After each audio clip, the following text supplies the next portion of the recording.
Zelda! Link! Oh boy, smooching time! Oh no. They say that what doesn't kill you only makes you stronger.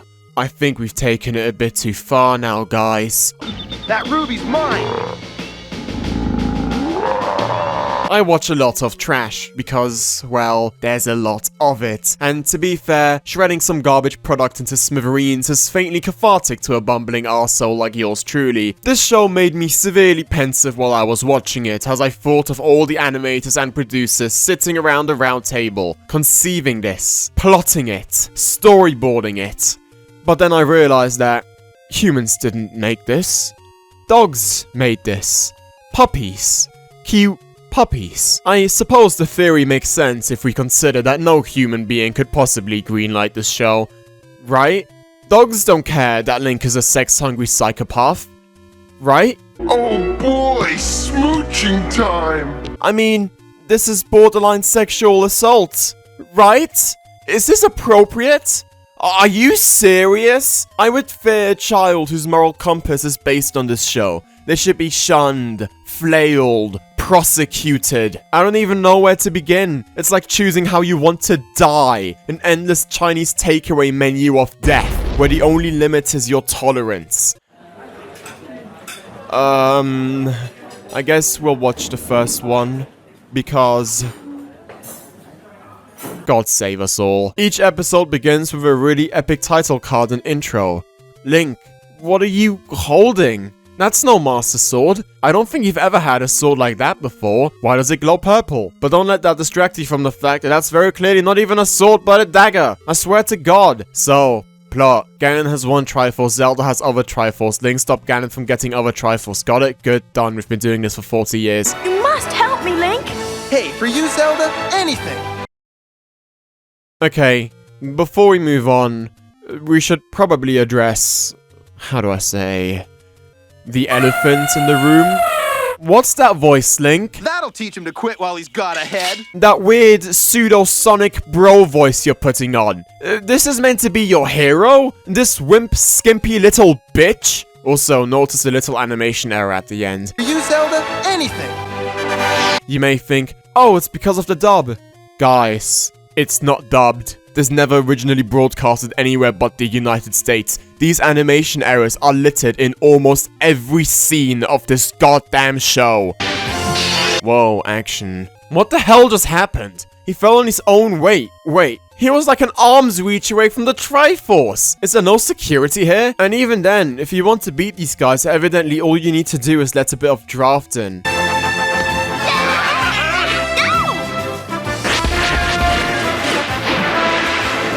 What's going on? 1, those clearly aren't the same two places. And 2, what? Nice job, hero!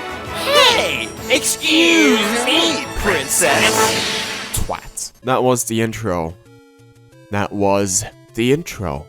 This is what you see at the start of every episode. It's like when the villain orchestrates the whole plan in front of the protagonist, except there's no point where the villain gets screwed or attacked.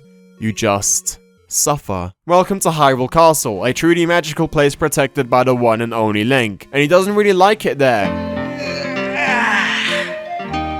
Yeah, another beautiful day in the magical kingdom of Hyrule. Like, dude, chill. Boring place. Fun fact, this came out in 1989, so it's heavily based off the first Zelda game, which I suppose explains the demeanor, considering he's meant to be like 12. But come on, he's clearly a ginger in the game. It's so incompetent. Now look at me, living in a castle, sleeping in a bed.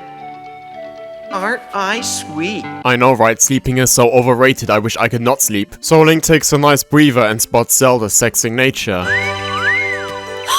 Looking good, princess! Especially from this angle! Creepy motherfucker. Link gets attacked by a bunch of moblins. Again, how does this happen? Did you not hear the floorboard move right behind you? Better question. How did they even get here in the first place? I was joking about the security earlier, you know? So Link destroys all of them in a fight scene, which can entirely be summed up with the fact that he was holding a pillow and a dagger, and he chose the pillow. Again, I swear to God, for half the frames of this show it's a sword, for the other half it turns into a dagger. So Zelda strolls in and asks what the ruckus was about. Excuse me, Princess. If I'd known you were coming, I'd have asked the moblins to sweep up before I zapped them. There were moblins in here? When?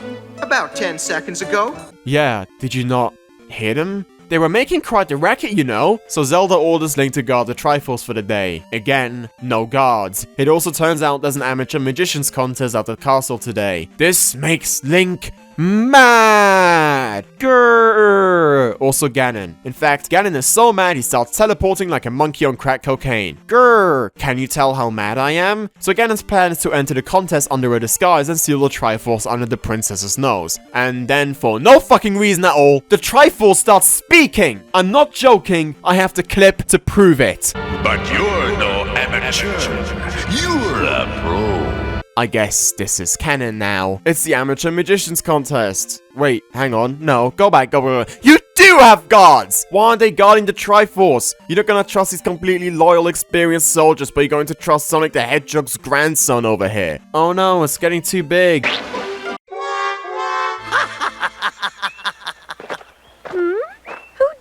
To laugh at me. Well, Ganon is here, so he sends out a Golbat to check if anyone's guarding the Triforce, and there he finds one of the fairies hitting it out with Link. But unfortunately for her, You should stick with me.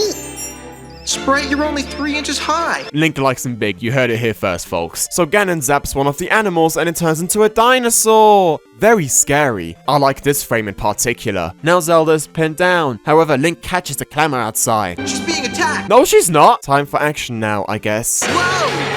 Toasty! So Zelda throws a dish and Link pew-pews it, and wait, what? Are you telling me that all it takes to neutralize this guy is a single bolt of your dagger? Why didn't you just do that from your chamber? Or while you were on top of him? Or gliding towards him? Or anything that wasn't as stupid as jumping in front of him? Is this really the idiot you want to have guarding the Triforce? So Link announces that he saved the princess's life. Again. But I guess the princess doesn't like not dying because she shuns him anyway. Dick. Well, excuse me, Princess. Oh no, Ganon has the Triforce. But first, wise words from the Triforce. Evil is the path you choose, but evildoers always lose. Ganon's got the Triforce of Wisdom. And he's getting away. We'll never catch him now. You sure are trying. So Zelda pulls some seed from somewhere, and I guess that's how plants work. My kind of girl. My kind of girl.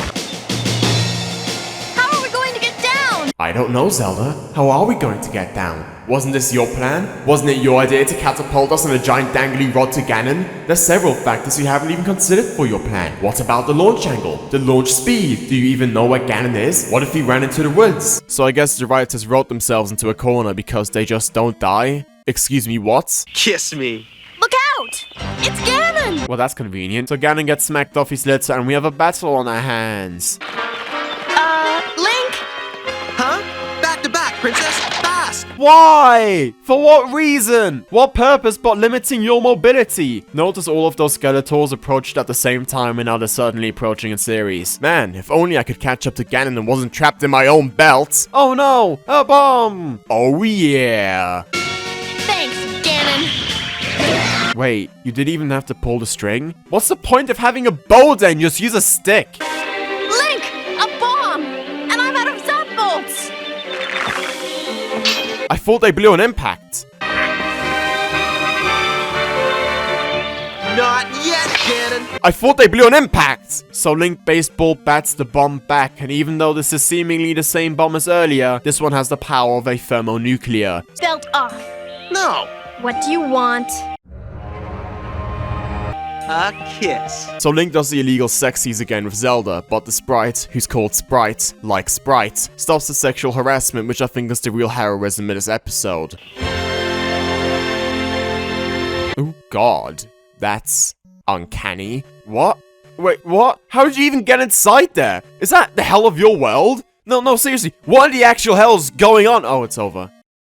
If you like suffering, I'd recommend Lashing because at least it's not 15 minutes long. But if you like torturous, drawn-out suffering, well, then there's only really one place for you to go. I think watching the show should be illegal, distributing it punishable by extended suffering, like the electric chair or the gallows. But regrettably, however, if this show has taught me one thing in particular, it's that sometimes I just can't help myself. It really is like watching a car crash in motion. I suppose we all find some amusement in watching these uncanny subterranean creatures flounder around for a quarter of an hour. I'm almost upset that the show never reached true meme status because, God, it's so spicy. What gets me the most about the show are the creepy sexual overtones in it. It's difficult for me to tell if Zelda has some power trip fetishes and Link is just a fucking pervert. In other episodes, we see that Ganon quite literally has a sex dungeon. I only got up to half the season because picking it apart wasn't even enjoyable anymore. It was just exhausting. Like, you have to watch it yourself to believe it. Honestly, I won't even be surprised if half of the people who worked in the show never saw the light of day ever again. And that's probably for the best. I think we've analysed the show quite enough now. I can't believe half the things I've said in this video. I'm quite ashamed of myself. I'm going to return to my cave now, where I'll just think about stuff. Goodbye, everyone. And remember... Nice job, hero. Hey, excuse me.